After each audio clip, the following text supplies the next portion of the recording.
picture was of a scene. She and her sister are standing in the foreground at the side of the road, watching all the Jews of Rachov, the town near her village, watching all the Jews there on their way to the train station in Krasnik, the city.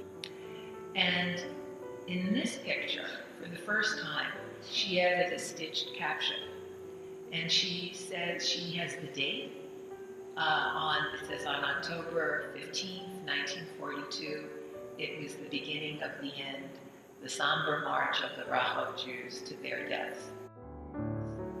And she signed it and dated it. Once she figured out that she could tell her whole story in this way, through this combination of visual image and narrative description, then she knew that she was just going to keep going. This is one of the pictures she did of her childhood memories before the war, and several of them, most of them, are of Jewish holidays before the war. Those were her favorite holidays. And this one is a memory of Shavuos. This is in 1938. This is a holiday that usually takes place in June. And she and her brother and sisters were going to their grandparents' house. And she used to say about her brother that she was kind of a tomboy, but she used to say her brother was the toy maker and she was the toy tester. So here he had made a pair of stilts, and she was so proud of the fact that she could make it all the way to her grandparents' house. Apart from how beautiful this picture is, the color and the detail of the stitching, how beautiful they are. But I always loved this because it was so expressive, I thought, of my mother's personality and her character. She pictured my mother was never more than about 5 feet, 5'1". But here she remembers herself standing head and shoulders above her brother and sisters, and she's leading the way. And that was my mother. I said about her that she was only 5 feet tall, but she was the biggest person I ever knew. A little bit. My mother and my aunt were able to hide in plain sight, as it were, in a village where no one knew them. And my mother made up these identities for them as Polish Catholic girls from another city who had been separated from their family and looking for work.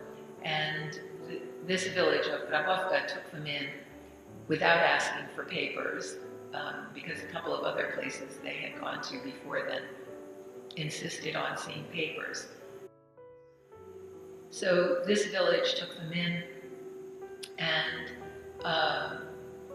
looked after them, not knowing they were Jewish, but they still were very protective of them. And after the war, so they were able to stay there until the Russians came through and liberated the village on their way west towards Germany. And after that, my mother wound up joining the Polish army, and which was attached to the Soviet army, and went with them to Berlin. And after the war ended, she went back to Poland to get Manya, and the two of them went back to Germany, to the American zone, and my mother and my aunt went to a displaced persons camp there, a DP camp. And that's where my mother met my father, and who was also a survivor from Poland. But my father had relatives in the United States, some distant cousins, and so he wanted to come to the United States. After my mother got pregnant with me, he didn't want me to be born in the DP camp, so he went to Belgium and found work there, and I was born there. And we finally came to the United States when I was 20 months old. And here my mother remembered our arrival in the States, in New York. And my father's cousin, Clara, who helped sponsor us, came to meet us. And this is me, if you can see that little pink spot, sleeping on my father's shoulder. And my mother recalls that when Clara saw me, she said to me, although she said it in Yiddish, but she said, "My dear child, this will be your America." And this was my mother's vision and her recollection of arriving in the United States, the Statue of Liberty, and this promise to me. So I asked my mother at one point, what did it mean to you when you first saw, when the ship was still coming into the harbor and you saw the Statue of Liberty? What was your reaction? What did it mean to you? And she said, it meant to me that I would be free to be a Jew. Now this picture and the last two pictures you'll see in the series are family portraits. After my father died in 1998, my mother took all his old ties and she cut them up and did appliqued these portraits of him as he looked when we first came to the United States. These were images of him taken from his passport picture, actually. And then she decided at this point, I think, that she was going to do a series of family portraits. But the only one that she ever got to finish was this portrait of my daughter, who in this image was 3 years old, I think, or 4.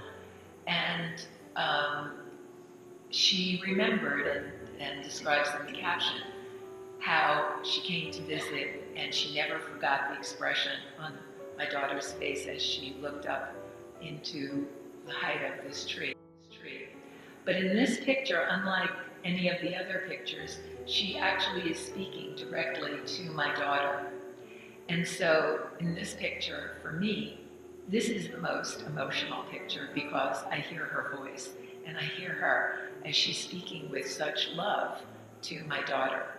And she says, I'll never forget the time, my dear Mommy Shana, her term of endearment for my daughter, when Grandma came to visit you, and then she talks about the tree and the expression on her face as she looked up into the tree.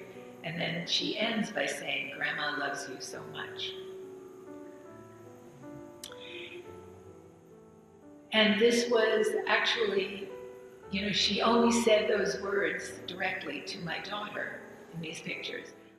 But it really was what the whole series was, an expression of love for the family that she lost and that she wanted to remember, and the memories that she wanted to share with the family that she created.